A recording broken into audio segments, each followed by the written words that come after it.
I tell people to sit down with a calendar, doing some meditation, taking some deep breaths, connecting in with your heart, and then calling in the energies of your children. So just, it doesn't have to be fancy. It can just be like, I'm interested in connecting and communicating with you. I want to know more about when you're ready to come here. Scanning through each month and noticing which ones you are drawn to. So it's kind of like, as I'm scanning through the calendar, I'm really drawn to the month of June, August, and October. Okay. That's information. Like that is feedback. That is them speaking through you, being like, hey, these are periods of time that I would be really open to making my way here.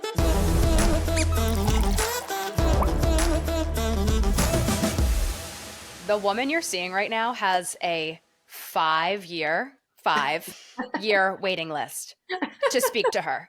So I just want everybody that needs to set the tone for this entire conversation. It's probably even longer now, honestly. I haven't updated it in a while. It's wild. I mean, it's amazing. There's so many people who are in my sphere, but it's also like, oh my gosh, I want to try and work with all these people, but it's almost physically impossible. Well, congratulations. And we're going to get into how you got into this field to begin with, but when you started, did you ever see it going to this place of a 5-year waiting list? Absolutely not. I was just like, I'll have this small little thing on the side. And, I was working in an optometric field at the time. I was helping people see, basically. I was just going to say that you're still doing the same thing in a different sense. In a different way.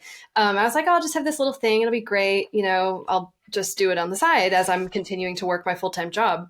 It just completely took over, basically, in the best way. And I would not change it. But I did not think that this would be my life. Definitely. Well, thank you so much for taking the time to talk with us today. And, for our audience, this is going to be such an informative interview, but also she has a great social account that you can go to, and we'll have the link to that in our show notes. So even if you can't wait 5 years and you want answers from her now, she does put a lot out there on her social. Yeah. Thank you. All right. Do you want to jump in with your first? I know what your first question is. Go ahead. I know. Okay. Go ahead. So my first question before we dive into everything is, I want to address the elephant in the room. At least for me, I know for Casey too, we both come from Catholic backgrounds where mediumship is frowned upon, and that there is no way that you can speak to these spirits, and that it is actually the devil and bad spirits coming to you. And to me, I've just had experiences with talking to those that have passed, or, through mediums that have been transformative in my life. So it's hard for me to believe that, but then it's hard for me to feel like I'm doing something bad. And I just felt I needed to address this right away before I could even go into the rest of the interview. So I love it. Please help us with that. What do we need to know? Absolutely. And what I will say before I answer this question, I was raised Catholic as well.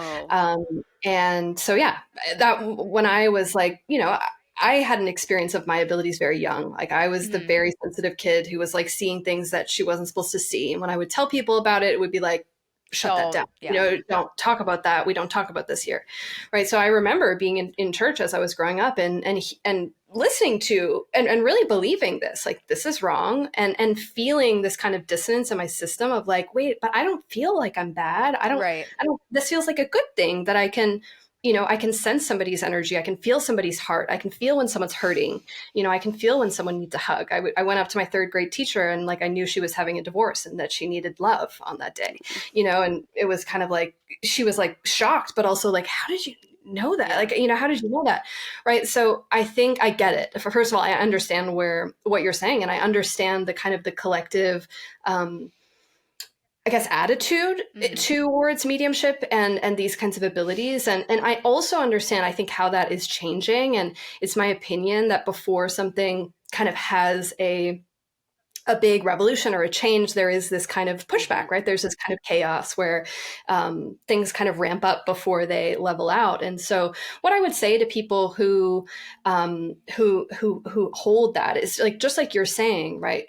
We can hear this information about what it is and what it's not, and it's good and it's bad, but then we have our own experiences, whether we're having our own unique experiences or whether we're going to talk to someone like a medium or what have you, and it doesn't feel that way, right? It's this, but this doesn't feel, this feels right. This feels expansive. This feels loving. I feel really loved through this experience, right? And so I think that it's about, and not, don't get me wrong, I have encountered people in my field who they don't have good intentions, and they Right. are not in integrity. Yes. And Well, that's the thing and let me you know, just interject really quickly so you can speak to this.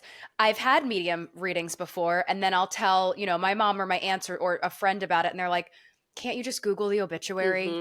Can't you just Google, oh, they had this sister, that sister, that, and it's like those context clues. So what do yep. you say when people say that?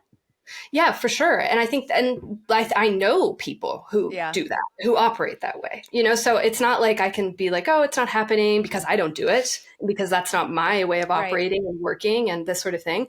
So I think it's like anything else. So, and I think that what we're describing really exists within anything, right? There are good doctors. There are very bad doctors. It's a very fair there are yeah. great veterinarians and people who love animals. And there are people who are really just there to make a lot of money, insurance and fraud. Exactly. And yes. In any field, there are really good people with beautiful hearts and great intentions. And then there are people who don't represent that. And so I think that probably what's happened is throughout time, those people who haven't had the best intentions and they get publicity for it, and they're exposed for doing this or that, like that's what takes precedence. And that's what people remember, right? They don't necessarily remember like, oh, this wonderful, beautiful person who, so I think it's what has been publicized, what has taken precedence, and what some people are having experience with, and then kind of, sharing that with friends or family or this sort of thing. And so my suggestion is just, and it's also sometimes hard to find people who you can trust. And that's why, like, I've made that a part of my mission, is like, I've created a team of people that I've trained, and I know that they have integrity, and I know that they have beautiful intentions, and I know that they know what they're doing, because I want people to be able to access this information and access different types of readings and sessions and this sort of thing, and feel like I don't have to worry that this person is, has a weird kind of thing or is going to try and take me into something. I love that you do that. I haven't really heard of that before. I'm sure it exists, obviously, this like underbelly of kind of like this industry that you're in, but you are mentoring people that feel they have this spiritual ability to connect and to feel things that others don't, and kind of like stewarding them on the right direction, which I think is fascinating. So before you talk about that, tell us how you did that for yourself, how you even realized that you had this ability. Great question. And because it sounds like it started out, wholly empathy. Like it sounds like you really were like empath to the max when you were younger. Big time. Yeah. Big time. Huge empath, like just feeling everything. I would like go to school and be able to feel all of the emotional energy of everybody in the room, the teachers, the kids, everything. And then I didn't know what that was. Like, I didn't know how to process that. I didn't know that I was kind of absorbing this energy in the space or in the environment. Also, I lived my childhood home that I grew up in my childhood bedroom before we moved in there. A child had cancer. Oh my gosh. And childhood cancer. And so I moved into that bedroom, and I literally didn't sleep a wink for about 10 years, the 10 years that I lived there. I'm throwing my hands up in the air because this is what we're going through with my daughter right now. She's having massive sleeping problems, and she's saying some strange things. So I'm going to hold that to the end of the interview because I have questions. So go ahead. That was me. I get it. So anyway, yes, definitely empathy. That's really how it begun. And that's really how I started to kind of make sense of my abilities. And, for me though, because I had this whole childhood, because I kind of had this period where I had this whole childhood where I was like feeling everything and sensing all these things, seeing all these things and being told that it was wrong and, just be quiet and don't really say that out loud and this sort of thing, that when I was 19, after I graduated high school, everything started coming back again. And I didn't know what to do with it. I was like, not this again. Like, oh my gosh, I just got this under control. I was like in high school, I was living it up, I was having like this normal life. And I was like, what do I do with this? And so that was around the time that I found one of my first teachers, one of my first mentors, where I found this beautiful woman. I was like, God, guide me to the person who's going to help me, because I do not know how to do this myself. And I typed in Stephanie. I heard this name Stephanie. And so I typed it into Google and found this beautiful woman who did energy healing and mediumship and all these things. And I showed up on her couch and I was just like, help me. Like, I don't know what's going on. I don't know how to do this. I don't know what I'm doing. What do I have? And she basically laid everything out. She, without me telling her anything about my childhood, any of my experiences, she's like, you are supposed to do this and I'm going to help you. I didn't know how to do it. And she was amazing. Like, I sat on her couch every Sunday for 3 years and she taught me everything that she knew. And she helped me shape and mold my abilities in a way that I could use them. Like fine tune it to the positive. Everything. Exactly. And so, for me, then when I really felt like, okay, I know how this works. I know what I'm doing. I know how my abilities work. I know how I want to use them. I, practiced for quite a while until I started having people come to me and be like, how do I want to learn how to do this? Like, how do I do this? And so then it just naturally kind of transitioned into then me supporting people, developing and learning their own abilities. So I think because I had to figure out so much on my own, I really needed that person to just be like, Right. yeah, you're not making this up. This is real. This You're is not really crazy. real. Yeah, exactly. And once I had that, and I had someone kind of affirm that for me, everything just opened up and everything took off. And then I was able to kind of use my own experiences to support people who were at very similar stages as me, where they were like, what's going on with me? And I'm having all these dreams and these experiences, and what do I make of them? It was very natural for me to kind of make that transition. Emily, you don't have children, correct? No, not yet. So how did you transition into your niche of spirit baby mediumship? Yeah. It's actually a really great story. So yeah, I was doing, after that period of time, after my development phase, I was doing all kinds of different readings. I was doing mediumship readings, I was doing life path readings, and just supporting And sorry, people. also explain what spirit baby mediumship is. Absolutely. Cool. Yeah, absolutely. It's like become this buzzword, but it's good to know what's behind it. So I was doing kind of, traditional, I don't know if you can call it traditional, but I was doing mediumship basically.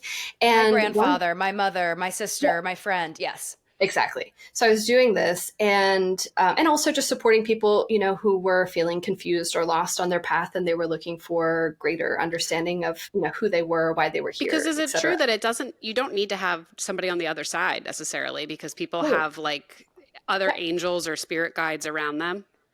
Absolutely. Okay. Exactly. There's a whole team, there's a whole crew of people, even if you don't have anyone significant close to you, that's passed away.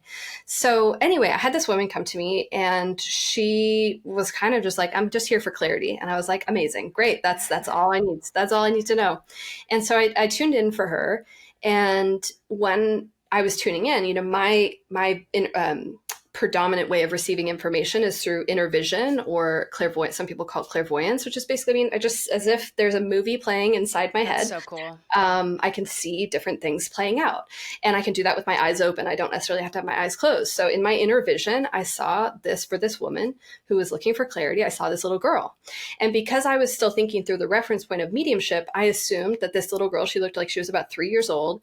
I assumed that this was some child in her family that had passed away. Wow. So I started describing this child, and, I was very specific because I could see every piece of her, every single detail of her face, her hair, the dress she was wearing, the shoes she was wearing, tights, and anyway. And so I'm describing that. I don't know if this is my fever or I'm getting chills, but keep going. Yeah. So I'm describing this girl to this woman. She's like, I don't know what I'm really confused. Like, if we're thinking mediumship, I don't know who this is. And I'm like, really?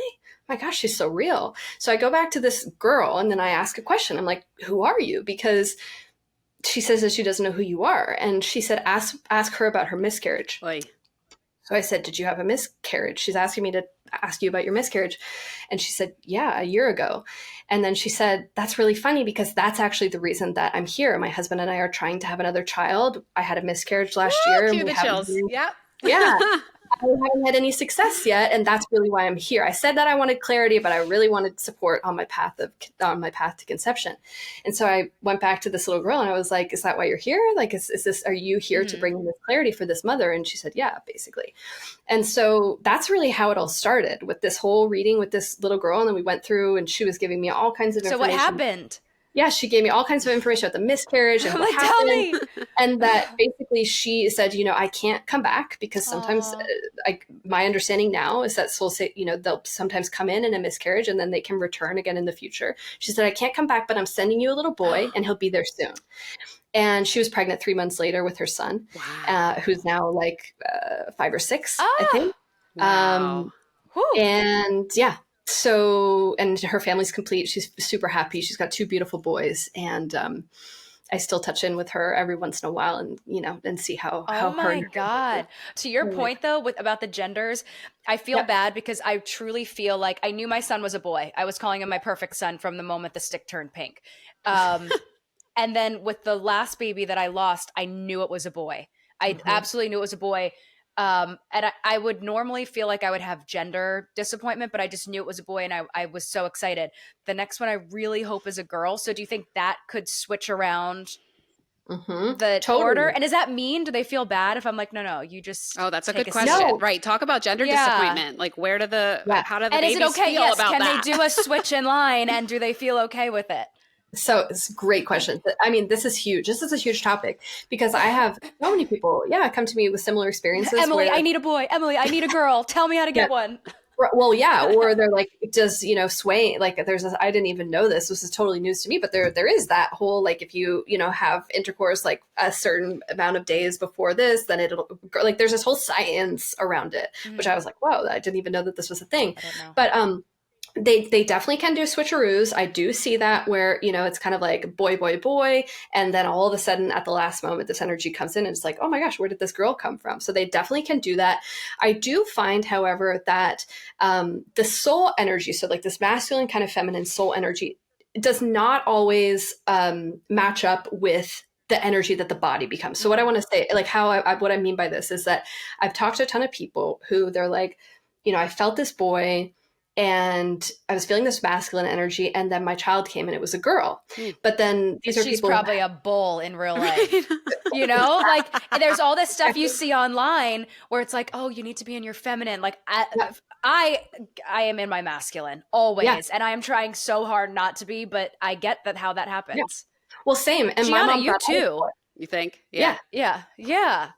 My mom thought I was a boy. She was like, when I came out, she waited until I was born to find out that I was a girl. And she was shocked. Like, there's no way this is a girl. And I am I lead with my masculine as well. Like, and my brother, she thought that he was a boy the entire pregnancy. He came out, he's like super artsy, so creative, very emotional. Like, you know what I mean? So I think it's like sometimes these soul energies can kind of translate, and, we can be in this kind of feminine vessel, but we lead with them in a masculine way. You know what I mean? So that can be a part of it. But I also feel, to your point, Casey, like there is this, usually the feeling of, like, I feel like this is what this is. Like, I feel like this is a boy, or I really feel more feminine with this experience or whatever. That is usually because it's rooted in an intuitive feeling anyway. You know what I mean? Like, we could say like, oh, I want this, or this is what I want, this is what I desire. But for the most part, it is rooted kind of in this like intuitive knowing anyway. And it's just so happens that we're kind of like, yeah, this is what I desire, but it's also what's actually going on. Do you know what I mean? Yeah. So, but gender disappointment, I think that that's another thing, is that what I will say is that these energies and the souls of our children are ultimately on a journey. They're on a path just as we are. And, us as souls, as human beings, we chose the vessels for our human experience that would best represent how we wanted to live here and how we wanted to spend our time here. And, all three of us, we have these beautiful feminine bodies and these female bodies, and we're living in this, in this world in this way. And I think that what I would say to parents with gender disappointment is, I can empathize, because I can feel the feeling of like, oh, I thought it was this, or I really wanted this, or I desired my family to look like this. I pictured this way for so long. Exactly. Yeah. Right. I pictured it, or this is what I saw, or this is what I had a dream about, or whatever the case may be. And it's looking different than what I thought it was going to look like. And what I say to people who have that experience is like, can you trust that your children are on a journey just as you are, and that you have been, and that can we like trust them to make the decisions that are best for them in their life? And that may feel different than like what we thought or wanted or expected, or this sort of thing. And that can take adjustment. Like that they're okay. What I want to say is that they don't feel any like anger or sadness or anything. They don't feel any type of way around gender disappointment. If we're feeling it, they're not like, oh, she doesn't want me, or like she doesn't want me. I like hate you, Mom. Get out of my room. I feel like that's going to be so important for so many women to hear right now. So thank you for bringing that here. Yeah. But you did bring up something, and you can choose not to answer this if you don't want to, but I'm just really interested, not on a political stance, but more of like what you get mediumship wise. Yep. You said that our souls choose the vessel that we come here with. So what do you, from your work, know about maybe transgender, or if someone is gay or lesbian or bi or anything like this? So like what, I don't want to say medically, I want to say like spiritually, what do you get on that topic? Because I know we pick our own parents. Like you said, we pick our bodies.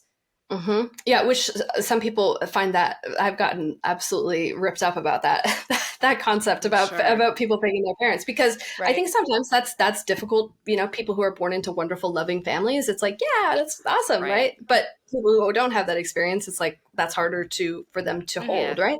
So what I would say around that is that as these kind of soul energies, again, in order to have a physical human experience, the only two options are, in terms of biology, are male and female. And I think that sometimes when we're bringing this soul energy into the body that is, you know, genderless, that's not necessarily used to present, you know, having to like choose between a masculine, like a male body or a female body. And there can be kind of a degree of like resistance to that. Like, I don't want to do this, or this is like, this is not what I signed up for, or this feels weird, or my body feels weird. I don't feel right in my body. Or, you know, you hear a lot of people in the transgender because you believe that we are reincarnated in different, I guess, dimensions, or different, like coming to Earth, you believe is a choice, and this is one experience of X amount of many. Okay. Yeah, exactly. Yeah. And it can just be, I think it can feel really restrictive for some people, where they don't know how to relate to themselves. They don't know how to relate to their bodies. And so I think that there's a lot of different ways that people can kind of work with that. You know, there's a lot of different ways. It boils down to it. I don't want to simplify it, but like a mismatch. It's just a mismatch. Sure. Yeah. But with parents, I mean, you probably tell a lot of people there are lessons, or there's karma, or there's, I don't know, a number of things. Yeah. It's a big one, because again, like in a conversation or a story where people come into a beautiful family where they had wonderful parents who treated them amazing, you know, it's great. And then, you know, I talk to people who were adopted, or they have no idea who their birth parents are, or they spent their whole lives in foster care, or they were raised by their grandparents. It's harder for them to understand that. And I understand, because I definitely made certain decisions in my life where I was like, why did I choose that? Like, that was weird. You know, you look at crazy. It. I mean, people pick their spouses every day, and divorce is a thing. Right. So it can be summed up like that. Yes. Exactly. Same sort of thing. It's just, I think you pick your spouse with decades of experience on this planet. Yeah. Yeah. And things go wrong, right? Things go wrong every day. Things don't match up every day in marriages and relationships. And so it's the same thing with this. It's the same thing with parents, is that ultimately every single person on planet Earth has free will, which means that we can exercise and we can use our energy, we can use our words, and we can use our actions in whatever way that we want. It does not mean that there are not any consequences.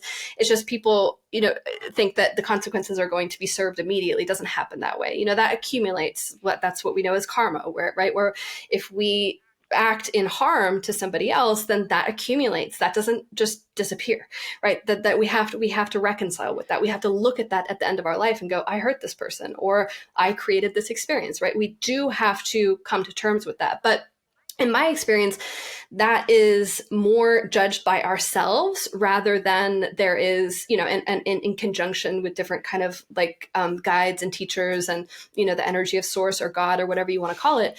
But we have to answer to that. And so that's what I think where a lot of people get lost is like, they did this to me and they got away with it and this sort of thing. And you just have to understand that everybody has the right to exercise their free will in the way that they choose to, in the way that it is. So we can be very not okay with it. We can think like, this hurt me, this person hurt me, this was horrible, this was a terrible experience. But free will is what we all have. And it's a beautiful thing that we do, because we're able to use it in a lot of really beautiful ways. There's people on the planet doing amazing things with their free will, right? Helping people, saving animals, saving children, you know, cleaning the planet, like creating new technology that is going to move us forward. And of course, then there's people who are not using that, right? Really, at all. Yeah, really powerful stuff there. You say that you also mentor parents that feel that they have very sensitive children. What are some of the key points that you can give to our audience right now on how a mother can help her child if that's what they're feeling? Yeah, amazing. Well, the first thing that I would say is that children, I don't believe, in my experience and what I've seen in talking to children and parents, is that like children don't usually, this is not to make a sweeping generalization, but they're not going to say things unless it's true for them in their experience. So children who say like, there's a monster in my closet, like they are really, in some way, we don't have to understand it. Maybe there's not an actual monster. Maybe there's not an actual, there's not like Sully thing from Monsters Inc. just hanging out in their closet. they are trying to find the language for what it is that they're experiencing. And our children they're still working on their vocabulary, right? Especially if they're, learning to speak and this sort of thing. They don't always have the most robust vocabulary to describe what they're experiencing. And so the first thing I say to parents is like, when people come to me and they're like, my child's saying this, or they're saying this, or they're having this experience, I'm like, okay, let's work with that. Like, let's try and figure out what they're actually trying to say, almost like detectiving it a little bit, because it's important. What they're saying is important.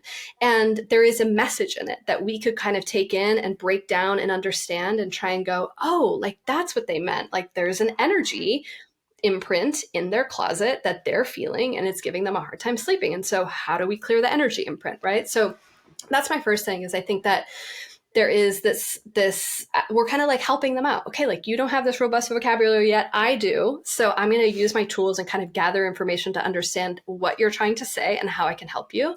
So that's the first thing. And that kind of goes along with it of like, sometimes children do have big, beautiful imaginations, and that's part of being a child, right? They've got this That's what I struggle with. What's imagination and what's actually something that she's like communicating to me that I need to take serious? Like, is the AC vent making a noise in the closet? And you're like, oh, okay, like I can fix that. Right. Exactly. Yeah. Like exactly how to separate. Right. And so I find that what I have found is that it's kind of about the feeling of what we're feeling in our system as a parent or as a mother, of sort of like, oh, there actually feels like there might be something there, versus knowing, no, actually that feels like that is something that she's kind of pulling from her beautiful, creative, visualizing imagination. I think there's a feeling difference. And also, this was what my mom used to do when I was a kid, and I was talking about a noise or something I was seeing, is like ruling out, like logical explanations for things before, trying to explore the spiritual ones, which is what she did. So if I was like, there's this thing in my closet, or, whatever, she would try and like rule it out logically first before going into kind of more the spiritual aspect. But I think that we can just sort of trust our feeling, right? Like, I don't know if either of you have had this experience where it's like when our child is saying something or communicating something or signing something or whatever, it's like, oh, I feel like there is something to that. I just don't know exactly what it is yet, So I think we can trust, like, I think the mother's intuition is incredibly powerful.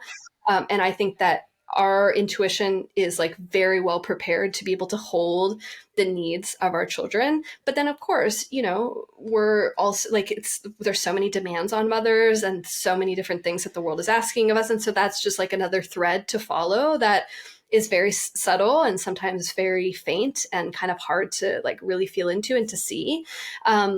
So this is my next point, is that I love to see parents like exposing and bringing these different sort of techniques into their children's lives as early as possible, like mindfulness, meditation, like teaching them how to put a bubble of protection around them. I need to learn that. Yeah. Right. I know at this point, maybe my daughter can teach me. Goodness. Yeah. Right. Yeah. She's like, this is how I do it. They do yoga at her preschool. So yeah. She's like, Mom, you need to get in a down dog position immediately. That's amazing. Yes. Right. And so I think like having these tools that they can kind of draw on and pull from when they need them, and then they feel empowered, right? Then they're like, oh, I don't need to be afraid of the monster in my closet because I've got this beautiful bubble of light protecting me, and I got my angels, right? And I have my guides. And teaching children that, like, if we do have ancestors who are passed, like Grandma Barb is here, like you could call on her and she'll come protect you, right? And they will, that is right? Smart. So I think that's the other thing too, is like introducing these tools and techniques and things into their lives so that they can feel empowered by them when they're old enough to understand them. I have a question from your Instagram. Yeah. I'm looking at 2 videos in particular. 3 things I've learned from spirit babies in readings. You have 800,000 views on that. And then 6 ways to tell if your spirit babies are close. And then you have another one, which I found really interesting, which said how to tune into your spirit baby conception timing, ideal conception timing. So let's take ideal conception timing and then 6 ways to tell if your baby is close. So kind of lump that into a mom that takes a test every month, the day of her period, and gets her period. Like, tell me how people can listen to their intuition when it's not working. Like when they're like, I keep feeling this baby and it's not sticking. Yeah, great question. So what I usually say around this conversation is that often when a parents, you know, a couple is going down the process of trying to conceive or having a baby, is we think like, oh, okay, it's us. Like, you know, we're in this journey together, and we're trying to conceive, and we're coming together into and having, you know, intimacy in order to create this experience, right? And what I say is that it's like, that's like having a meeting without one really key important person present at the board meeting, you know, like, which is the soul of your child. So sometimes it just works for people, right? Where they come together and it's like, you know, they get pregnant on the first try, where it's like, wow, you know, we didn't do anything. We didn't do any preparation. It just kind of happened, you know, and I know lots of people who have that experience. Now, for most people, it typically doesn't happen that way. A lot of people don't get pregnant on the first try. You know, it takes time. It can take months. It can take years. It can take even decades. I have clients who it's taken them 20 years to conceive even just one time, you know, and so what I say is that if we can invite in the energies of our children to the conversation, and we can tune into them, and we can say, okay, I'm ready. Are you? Like, are you open? Are you ready for this experience? And, you know, there's different ways that can happen. I talk about in my book how there's 3 different ways that we can communicate with spirit babies. Number 1 is this kind of spontaneous communication, right? Where they're sending us a sign or a dream. We'll talk more about that in a second. Or they're, you know, they're just kind of like coming to us and we feel them, right? And I think both of you have had those experiences where it's just like, it just happened. We just knew. And then there's, you know, intentional communication, which is we're actually sitting down and we're interested in having a connection, a relationship. We can do this through meditation. We can do this through the method that I talk about in the post that you're talking about, Casey, where I tell people to sit down with a calendar, looking at the calendar of, you know, the upcoming year. If you were doing it in 2024, you would pull out a calendar, either a paper one or you get a virtual one, sitting down, doing some meditation, taking some deep breaths, connecting in with your heart, and then calling in the energies of your children. So just, you know, it doesn't have to be fancy. It can just be like, I'm interested in connecting and communicating with you. I want to know more about when you're ready to come here.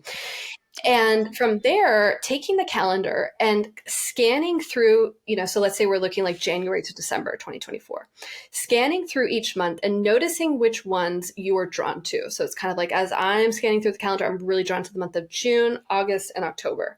Okay, that's information. Like, that is feedback. That is them speaking through you, being like, hey, these are periods of time that I would be really open to making my way here.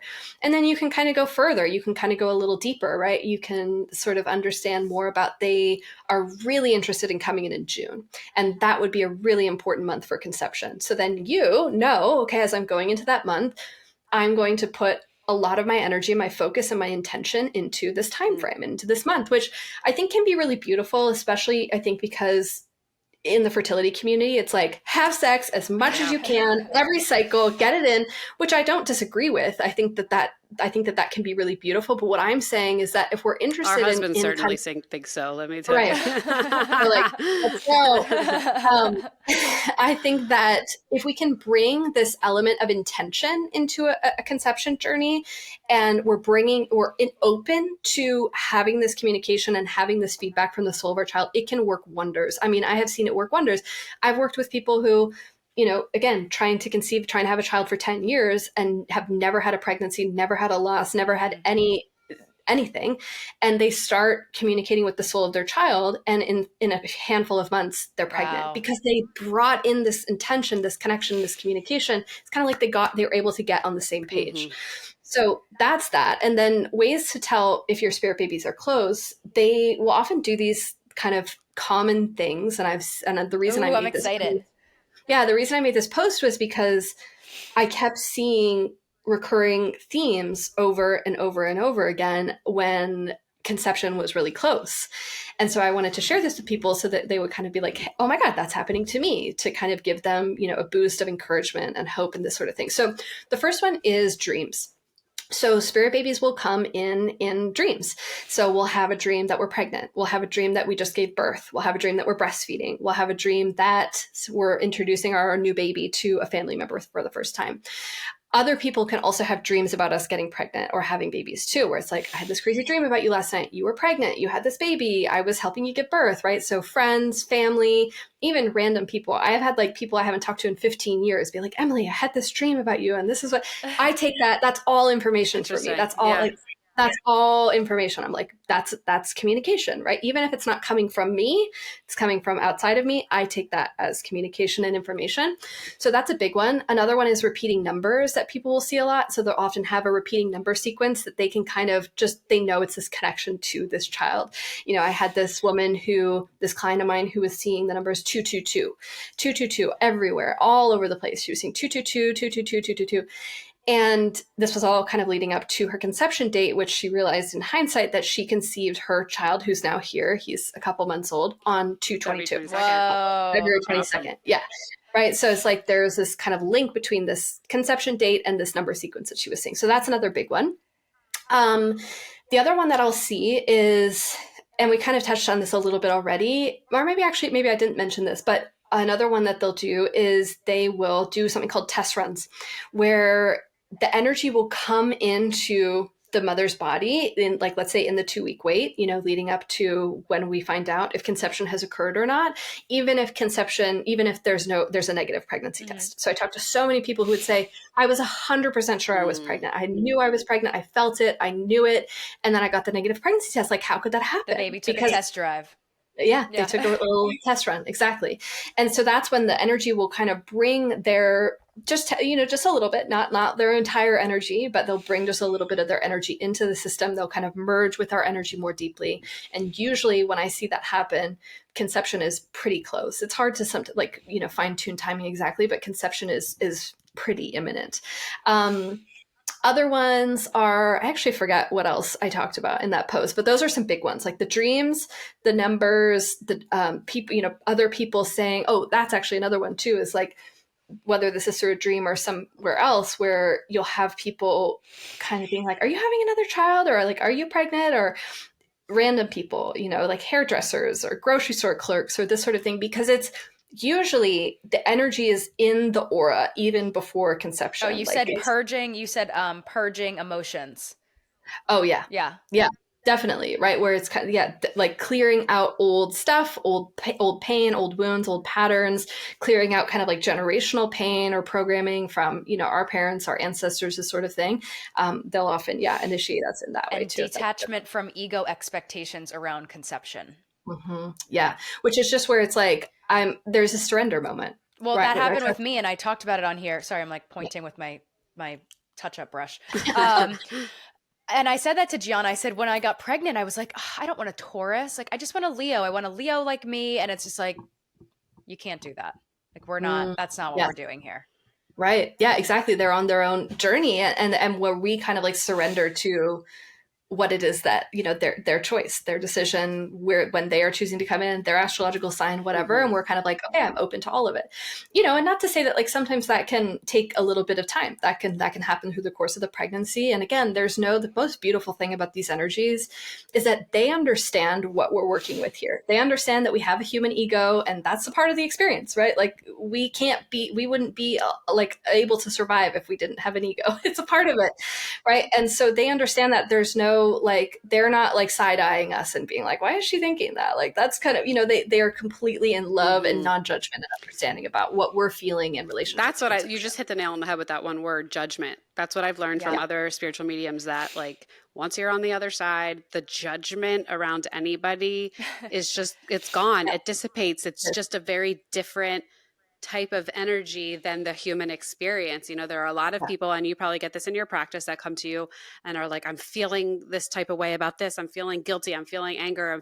Are they mad at me? Are they holding on to this? And the answer is always no. That's just not what their experience is now that they've moved on to that type of spirit or energy, if you will. That's it. And that's because what we're talking about here, like that, the human ego, the free will, like these are all tenets of the human experience. And when we're free of the physical body, we don't have to play by those rules. Mm-hmm. Like we're not playing by the human earth rules. We're out of that frequency. Right. And so they get that, they understand that. And then they're getting ready to come into that and have that experience too. Right. So it's like, I'm about to have that experience at some point in my journey. So I get it, Well, I understand. Do you have a question, Jane? No, go ahead. Okay, so Gianna talked about this in the beginning, like how we're raised Catholic. We're not supposed to believe in this. This is bad.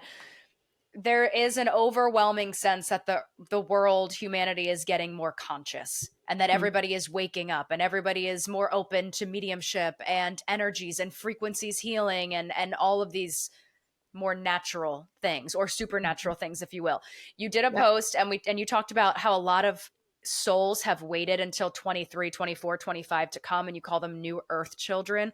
What does that mean? And you insinuate that like there's like a serious purpose for this batch. Oh yeah, for sure. Yeah, there is. And I started actually getting this information in 2018. Wow. So it's been pre-COVID.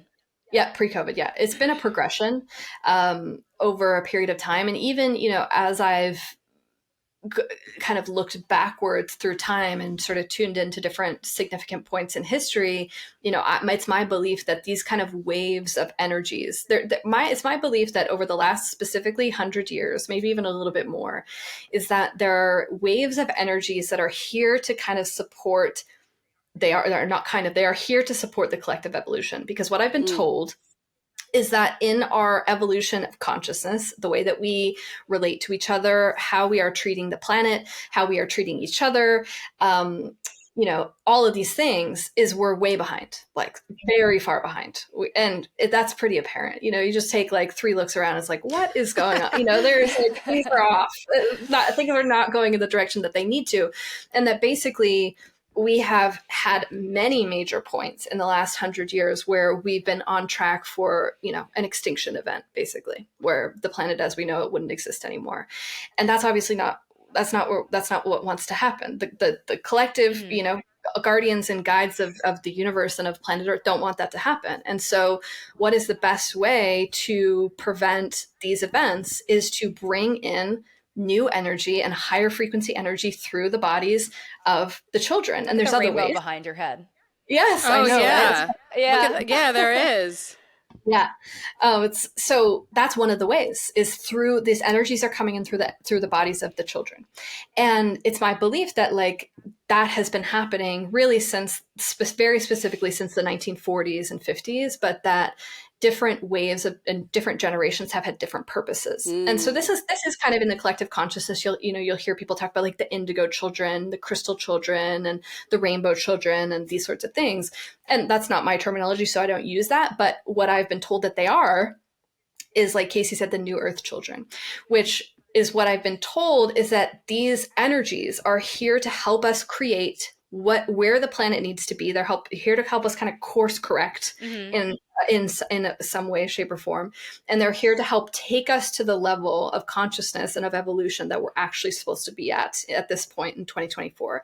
Like I was listening to one of my favorite teachers, he was talking about like we could have had free energy in the 1940s. Correct. But we went a different, that just went a different way. And anyway, there's a lot I could say there, but basically these children are here to kind of help that process, and they've like got level the playing field. Level it. Yeah. And they've got this big, like a lot of them are here. And I'm talking to these parents and they're telling me like, Emily, my child is telling me that everything is wrong here and that they want to try and fix it. And they're trying to figure out these solutions of how to fix things. I have this one client who they live near the ocean in Hawaii, and her son cries because he's like, they're hurting the oceans. Oh, wow. They're killing everything. Yeah. Very sensitive to like, the marine life and the ocean and the health of the ocean and this sort of thing. And so they know this. And I think that it's just a matter of time as these children get older. You both have little children under age 5 where they're going to start kind of being like, I gotta do stuff this. Where you're like, yeah. Exactly. Or I want to do this, or I'm here to change this, or this is my purpose. Has Sienna done anything like that?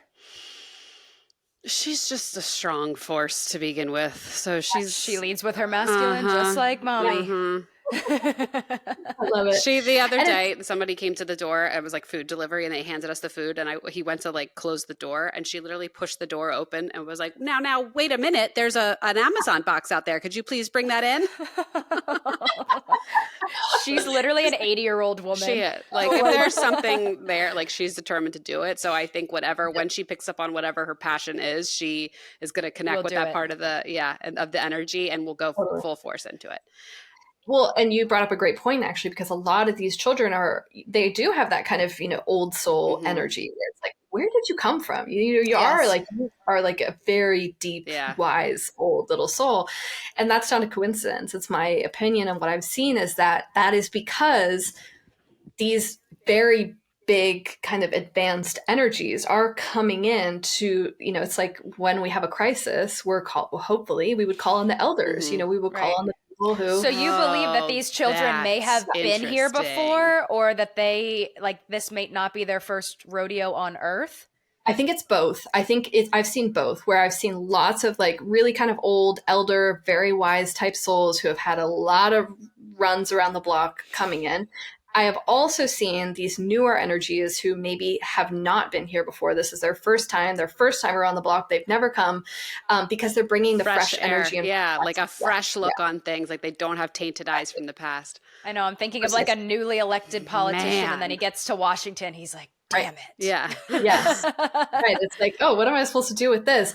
Yeah. But they've got that fresh energy. It's a little bit, I don't want to say naive, but it's a little bit like they've just got such a strong belief in themselves and in the way that things should be, that they're not kind of, because like that's how a lot of things work here, where it's like you have this dream, you've got this vision, you're like, I can change it, and they're not like emotionally connected to things of the past. Do you think about, like, again with a analogy there, like someone else from a corporate world coming in, if there's a chief that's in power, they're emotionally tied into the moves of the company, to the people that work there, whatever. But when somebody else comes in and looks at it with the fresh eyes, they can make moves that needed to be made that maybe somebody else that had been there for a while couldn't. This is so fascinating.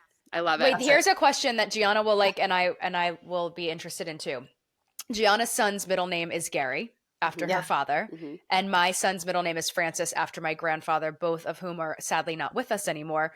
I know that you say a lot, children do pick their name, the souls pick their name, and it comes to us in a way that, we think we pick it, but it comes to us.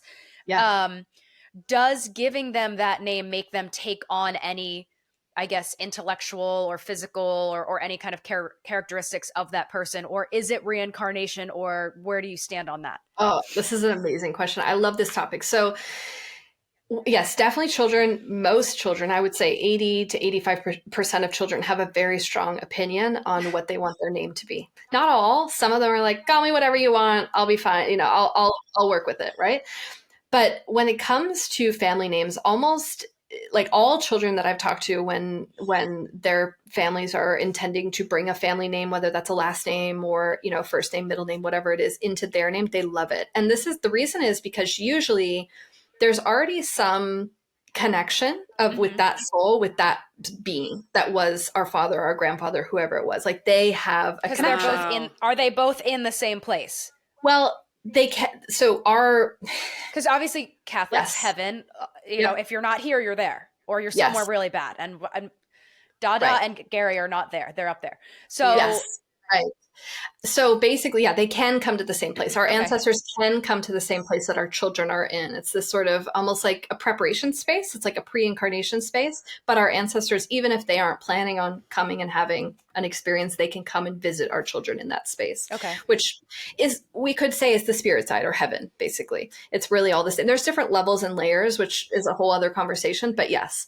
So they will spend time with our ancestors and they will learn from them, and our ancestors will give them information and give them tips and give them pointers, and they'll kind of teach, if this is their first time coming into a family lineage, then, which usually it is, then they'll be like, this is what the family lineage is about, and we hold values such as XYZ, and this is where we've struggled, and this is where we triumphed, and all these things. And so they're kind of like educating these children on the lineage, basically. And so to answer your question, when we name a child after an ancestor, after someone that we loved who's passed, they can carry some of the vibrational kind of frequencies that person themselves also carried, but they want that. They want that experience. Like they want to hold that. They want to have that. Because I'm getting so emotional because your son is so much like your dad. Like he's so happy all the time.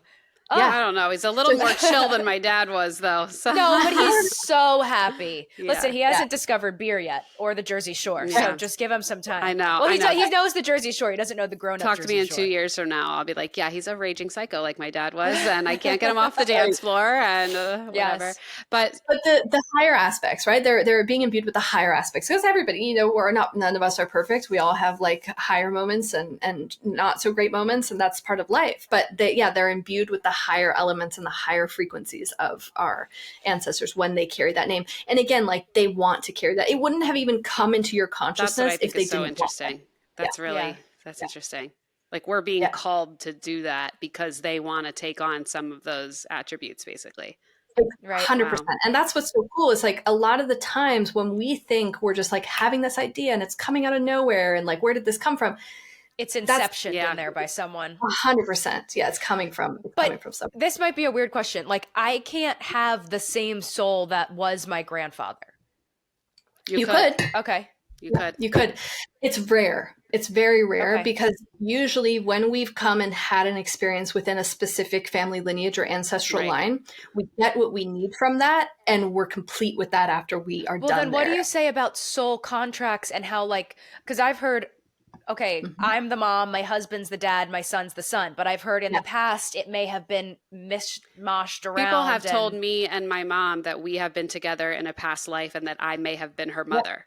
Yes. That's what I've heard. That soul, I don't know the word, I forget the word, but there's like soul families that stay together. Family.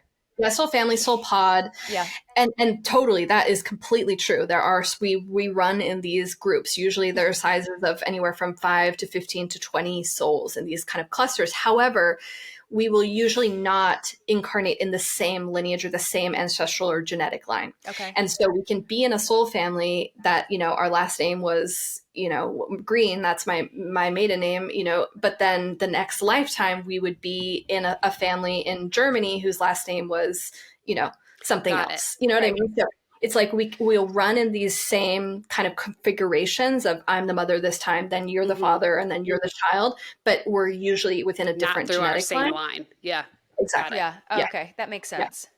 Interesting. Yeah. I know exactly what's going to happen here is this episode is going to go out and our inbox is going to be flooded with questions for you. So I'm already putting it out into the universe that we need to have you back again. Sure. So whenever you can find time for us in the next 5 years, we would love that. Yes. No, we really appreciate it. This has been wonderful. Yeah, really cool. Really cool. And I hope it really helps a lot of women too, just to think of things in a different way that isn't like normally talked about so out in the open. So it's not so clinical. Yeah. There's a little bit more room for grace and growth and understanding, which is nice. That's it. There's soul in the conversation. That's what I'm really trying to bring into conversations around anything, whether it's fertility or the way we relate to the world or death or birth or whatever it is. It's soul. There's more to just, and I think most people know that. Most people have their heart open to that concept, that there is more here than I am presently aware of. And I think that that's all that it takes. You don't have to, to anybody listening, like you don't have to agree with everything that I said. A lot of this is just, it's my perspective. It's my experiences as I'm working with mothers and families and children. If it's different than your experience, this is a disclaimer I always have to give, as people are like, but that's not the way it happened to me, or I had it different. And it's amazing. Like we are all here to have our unique perspectives and experiences, and the way that I'm communicating things, it might not exactly match up to, this is how this happened for me, or this is how this happened for another person. So that's something I just say too, is like, I think it's my opinion that it's so beautiful that you both had me on as well. Also, I know you're open to this, but just having Catholic background, and I know there's a lot of people who wouldn't even consider having a conversation with someone like me, And I think what's beautiful is we need spaces in this world where we can come together, and maybe somebody listening doesn't agree with everything that I say or my perspective, and I think that's fine. I think that's great. But if there is just one little nugget of resonance as somebody was listening to this conversation of like, I've always wondered that, or that happened to me, or I had that experience, like that, you can take that as truth. It's giving air to some of those feelings. And that is a really powerful thing. So thank you for bringing that to us today. Thank you, Emily. Thank you for what you do. Yeah. Seriously. Thank you. Yeah, this is beautiful. Thank you for this conversation. It was so stimulating and I enjoyed it so much, and I'd be happy to come back in the future. Yay, great.